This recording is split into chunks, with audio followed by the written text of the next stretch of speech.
Hello everyone. In this video, I'll be doing a walkthrough of Project P1 on my Mac laptop. If you have a Windows laptop, please know that I'll be recording a Windows specific version of this video. Go to the course website, schedule page, and find the introduction lecture entry. You'll notice that links to Lab P1 and P1 have been released as part of the introduction lecture entry.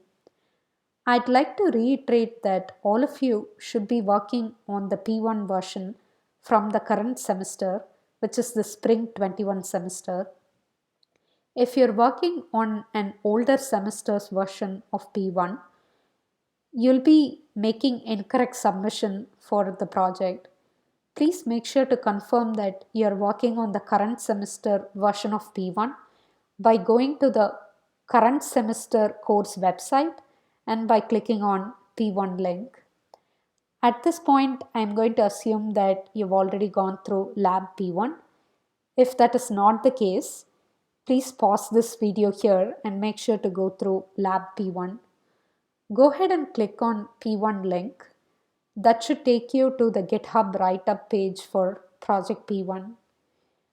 At the top of the write-up section for every project, you'll find a learning objectives section. Please make sure to go through the learning objectives section. In Project P1, you're going to learn how to download project files and how to create a Python notebook. You're also going to learn how to run auto-graded test scripts. It is your responsibility to make sure that you run auto-graded test script for every project before you turn in your code. Finally, you'll learn how to turn in your project code onto the course website. I'm going to assume that you've already installed Anaconda 3, thereby Python 3 on your laptop. If not, please pause this video here and follow along with the installation video. Step 1 will enable us to download project files. Before we download anything, I want to show you how you can organize your directory structure for saving all the code that you write for CS220. Open Finder window, navigate to Documents and right-click in order to click on New Folder. Rename the folder as CS220. Double-click into the CS220 folder. Right-click one more time. Create a new folder and rename the new folder as P1. I'm going to assume that you've already created a lab P1 folder. Please make sure to follow this directory or folder creation for future projects and labs as well. It is important that you organize your code in this way. That is because you'll be using the same main.ipynb file name for every project in this course. It can get very tricky if you're not able to identify which project a particular main.ipynb file is part of. Right click here and hover over sort by and click on name to rearrange the folders here. The next thing which we are going to do is we are going to download test.py file. Where can you find this file?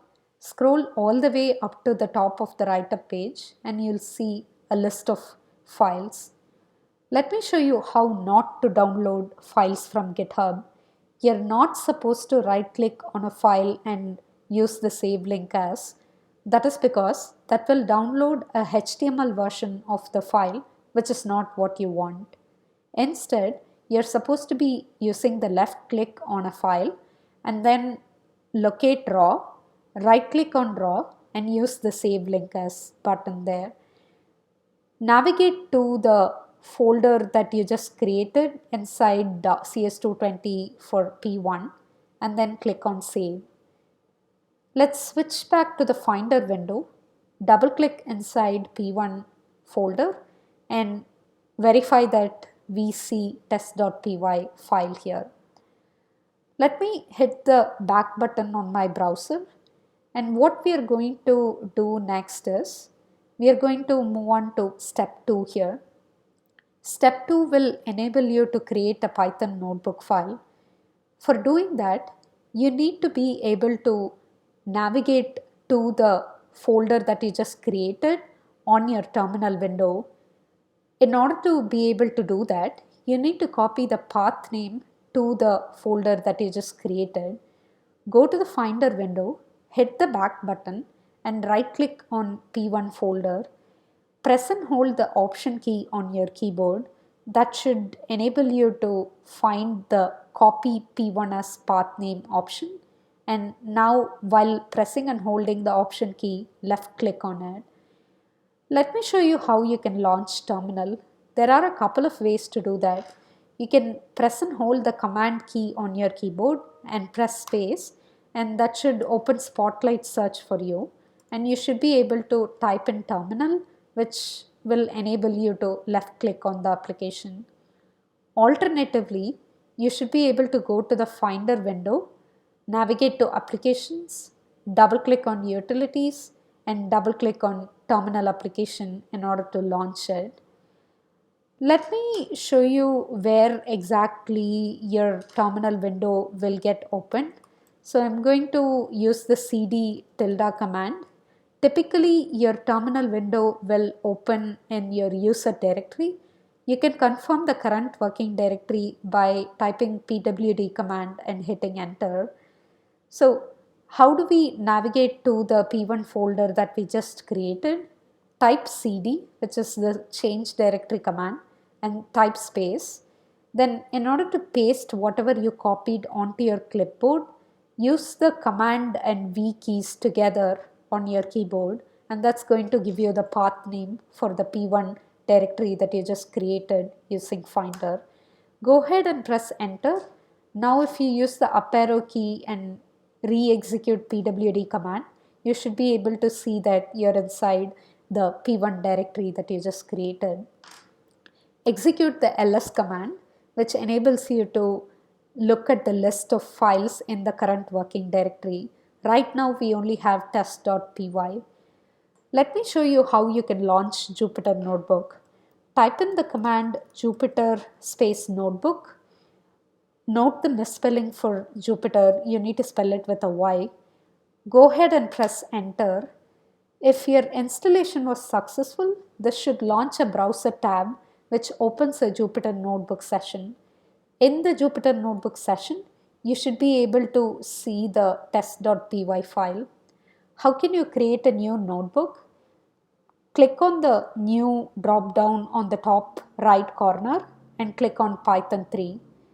That will enable you to create a brand new notebook. That file is going to be called as untitled.ipynb. Let me show you how you can open a new tab in your terminal window. In order to switch between various applications on your Mac laptop, you can use the keyboard shortcut of Command and Tab together. So I'm going to press and hold Command and hit the Tab button. You should be able to see a list of all the active applications. I'm going to switch to the terminal right now. Please make sure to never close the window of your terminal which has the Jupyter Notebook session. If you do so, then you lose the file which you're trying to write the program into. So you'll have an incorrect version of your notebook file. So you need to always make sure to not close this particular session. So let me show you how to open a new tab. You can press Command and T key on your keyboard. Once again, it is Command and T together. So that should launch a new tab for you. Notice that you're in the same current working directory as in the previous tab. So that's one advantage. So let's go ahead and run the ls command. Now you should be able to see the untitled.ipynb file, which is the notebook file which we just created. Going back to the notebook file, let me show you how you can change the name of the notebook file. You'll have to click on untitled and change the name to main. Let's go ahead and switch to the project write-up page. We are done with step 2. We have created our first notebook file. One more thing which I want to do here is switch back to the terminal window and run the ls command again. This time you'll notice that you have main.ipynb file instead of untitled.ipynb. Let's move on to step 3 here. Step 3 is going to be about copy pasting code. So select the code in the cell by using your mouse and use Command C on your keyboard to copy the code. Then go back to the Jupyter Notebook tab on your browser. Select the cell, which is the rectangular box here, and press the Command and V key to paste the code that you just copied. How can you run this code? There are a couple of options for you. You can either use the run button here on the top, or you can use shift plus enter on your keyboard. You'll notice that an output box got created for the input cell and it displays the text hello world. Let's go ahead and save the notebook file here by using the command and S keys on your keyboard. You'll notice that the text changes to auto saved at the top here. So instead of proceeding with the rest of the step 3, I'm going to show you how to run AutoGrader script. My recommendation for all of you is that you should incrementally run your AutoGrader script as you keep solving specific questions of your project. So how can you run your AutoGrader script? You need to look at the steps in set of steps inside the step 4 here. So let me show you how to do that. Switch to the terminal window and you can type in Python 3 space test.py and press enter. If you see any such command not found errors, you can ignore it as long as you're seeing such a test score output over here. Notice that my total score now is just 50 instead of 100. That's because I copy pasted the code only for question 1. My question 1 is passing, whereas question 1 says code not found. So if something is wrong with your code, instead of a pass here, you'll see fail. And if you have missing questions, you'll see not found. So let me switch back to my project write-up here. We already copy pasted the code for Q1. Let's copy paste the code for Q2. So I'm going to left click, press and select the code here. Use Command C for copy and I'm going to use Command V for pasting the new code into the new cell. So when you press and hold Shift and Enter, you'll notice that the new cell is being executed. What will happen if I now switch back to my terminal and try to run the test again? Let's try that. Use the up arrow key on your keyboard and try to run the test again. What just happened? Did we not copy paste the code for Q2? Why is it still saying as not found? That is because we did not save the notebook file. Go ahead and save the notebook file. Observe that you're getting auto saved. And now if you go back to the terminal window and run your test again, this time you should be able to get a pass for both of these questions here. So let me go back to the project description write-up.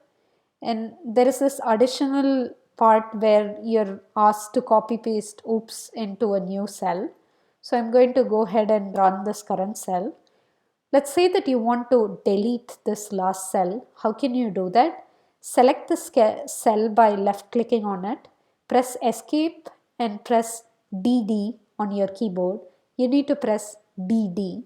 So once you do that, you should be able to save your file again. The next step is going to be about turning in the project code onto the course website. Before you do that, you should always click on kernel and click on restart and clear output. That will make sure that any of your stale execution of your notebook file will get updated with a brand new execution.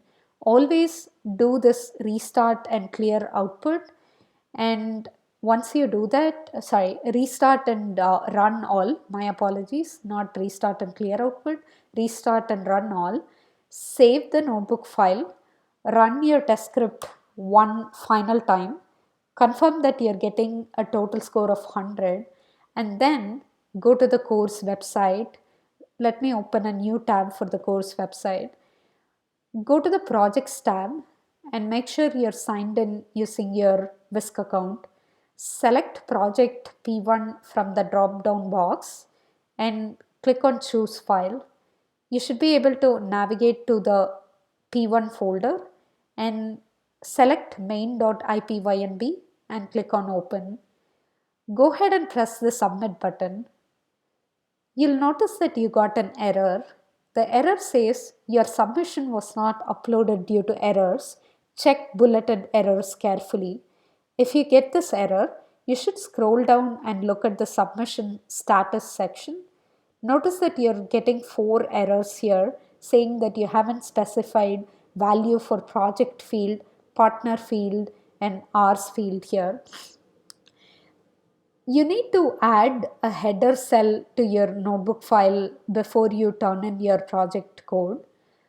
If you scroll all the way down, you should see a step 5 section here. Copy paste this information into your notebook cell.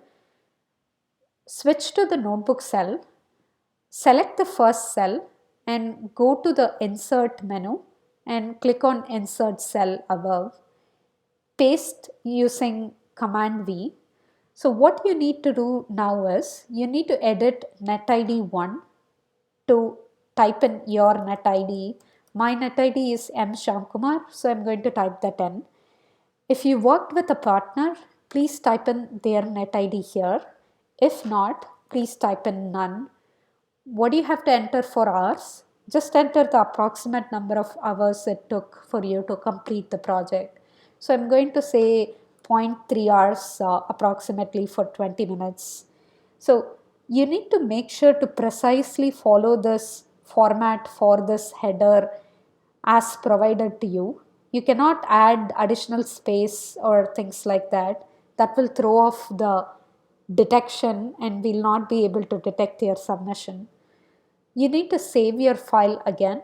Now let's try and resubmit the project one more time. If you make changes to your code, once again you need to make sure to run kernel restart run all and run the autograder test script again. Since I did not make changes to the code, I'm going to upload the updated version of my main.ipynb file. Notice that this time the submission went through. How can you view your submission?